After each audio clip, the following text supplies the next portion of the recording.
opportunity to create your own character, what character would it be, and how would you relate to the fans that makes them say, "Yo, he's a top superstar, and he needs to be on the top of the mountain"? What kind of qualities would you have, and what would you say, and what would you do? What would your character be to make people want to relate to you and say, "Yo, he needs to have a WWE championship"? The main things you got to have, and this is from a wrestling fan. You got to know how to work the mic or have a mouthpiece. That's one or the other. You got to have wrestling skills, and you got to know how to appeal to the crowd.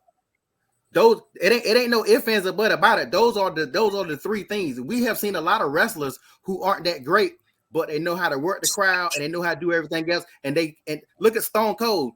I love Stone Cold, but don't act like Stone Cold is putting out no 5-star damn matches.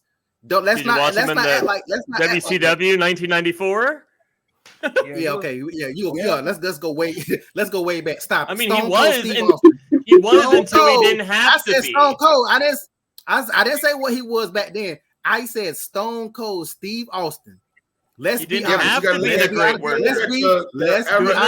He didn't have to be. Let me on the era and the product, he doesn't have to be. He doesn't have to put on 5-star. So what? Let me finish my point. Let me finish my point. Undertaker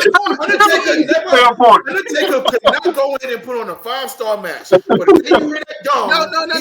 The thing was, you asked me what makes a great wrestler. You asked me what makes a great. You said what I think make a great wrestler. And I'm just saying it's not always about the wrestling skills, because we have seen guys who aren't that great in the ring who have become major. We have become major superstars.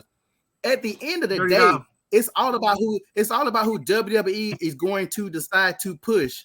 If they push you hard enough, either the fans gonna love you or the fans gonna hate you.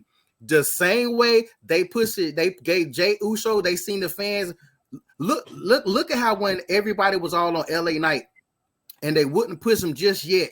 They still were pushing him, but they wasn't pushing because he got over organically. It wasn't forced. Same thing with Jay. When Jay went to Raw, Jay didn't get no immediate push to Raw. Jay shit started growing organically. It just started going. He had a world title match like his third week. Who? Jay. But that's still I thought all that Jay put in years of work. It's still but anyway, Jay ain't black, regardless of what Brian want to say. Jay is not I just said he represents. That contribution. He does not represent me. Jay does not. I love Jay. Jay does not represent me. Jay is not a black wrestler. Name me a black male wrestler who is grabbing the fans' attention. Okay, what does representation mean? Wait, y'all asking a lot of questions. I'm serious. What does representation mean? That means seeing yourself on that screen and relating to it. If Jey Uso does that for a community, that's representation. The same way Dusty was representation. It's not different. And the reason Montez Ford did not get that push was because the crowd wasn't reacting him the way they're reacting to Jay. The crowd couldn't latch on to him no matter how high of a frog splash he does. They weren't connecting. You better go back, because the fans was definitely trying to. At one point in time, the fans was really on him, but at the same time, with him, they're not letting him. They're not going to give him the chance. It's sad that I really can only use Montez Ford. When Omar's they're building stars, but they're not going to be on top overnight. I know that Chef Boy, but let's say after Omar's had that match with Brock, we all said that was a pretty good match and he was getting better. Then all of a sudden, nothing. They didn't bring him back. They didn't do nothing, regardless of whatever the reasons was. If they would have continued to write it right, they could have made him a star. It's all about how you write them into a crowd reaction. The writing can only be so good. The writing doesn't create stars. The stars create stars. If you have that quality, the crowd will react. It's not like they're just not pushing the right guy. It's like it's going to take the right guy to step up and get the reaction. And I think we're looking at that with NXT. I mean, in the next 5 years, Jay Malachi is going to be a top guy. Like shit, in this year or two. The man is under 20. Yes. He's been in WWE always, less than a year, and he's stepping in the ring with Randy Orton.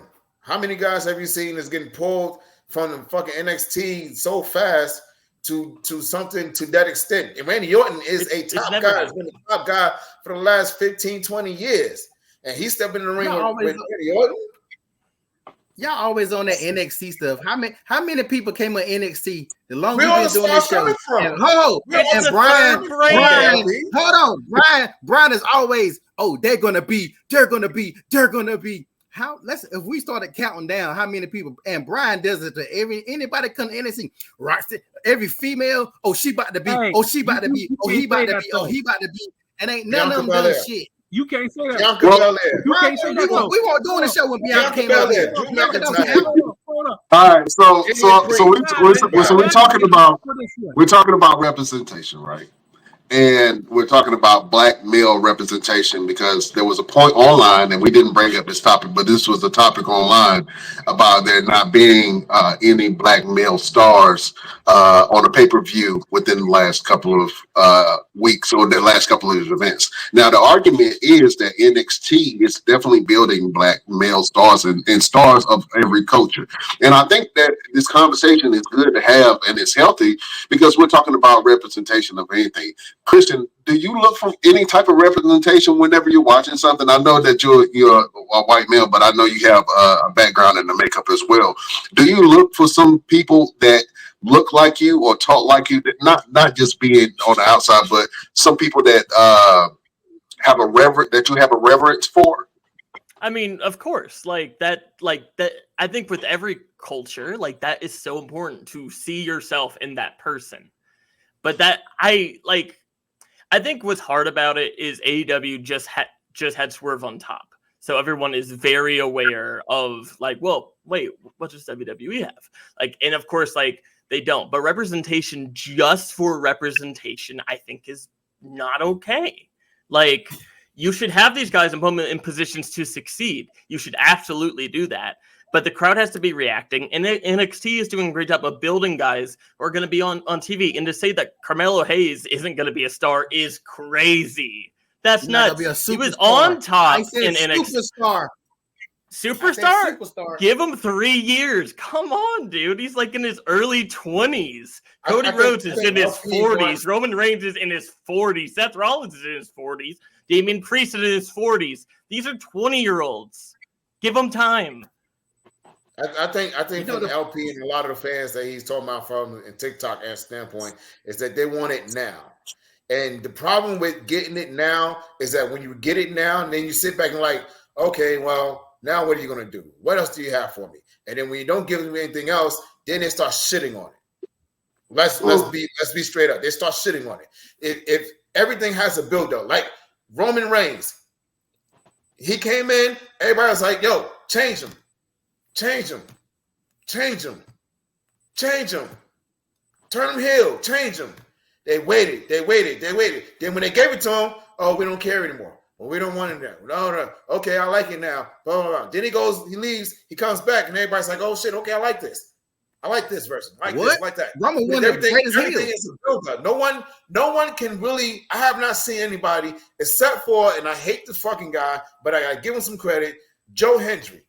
I have not seen anybody that can come in out of nowhere and grab the fans as much as he does in a long time, in a very long time. Okay, and as far as like on a black standpoint, Javon Evans, again, 20 years old, and it's not just because I know the kid, but look at what he has done in a short time he has been there. The dude is a superstar. Trick Williams is a superstar. You have two superstars just because they're not on the main roster because it's not time. It's not time for them to go on the main roster. They go on the main roster and they don't do anything. Then everybody's going like, oh, there they go again. They pull up these guys from NXT and they're not doing shit. Well, we did what you wanted us to do. We pulled them up. We put them in a position, and then you guys act like you didn't care or you didn't want them there. And then we put him back on NXT like Cedric Alexander, and he goes up there and make a good name for himself. Now everybody's like, oh, yeah, I do know this guy. I do like him. But if you go back, then it's like, okay, I don't like him no more. Apollo Crews, Was doing this thing for a very long time on the main roster. He was phenomenal. He fell off a little bit, got injured. Shit happens. Went back to NXT. Was doing great. Back on the main roster, he just doesn't fit. He just doesn't grab the attention of the bigger crowd. A smaller crowd, he can do that. He can pull the emotion. He can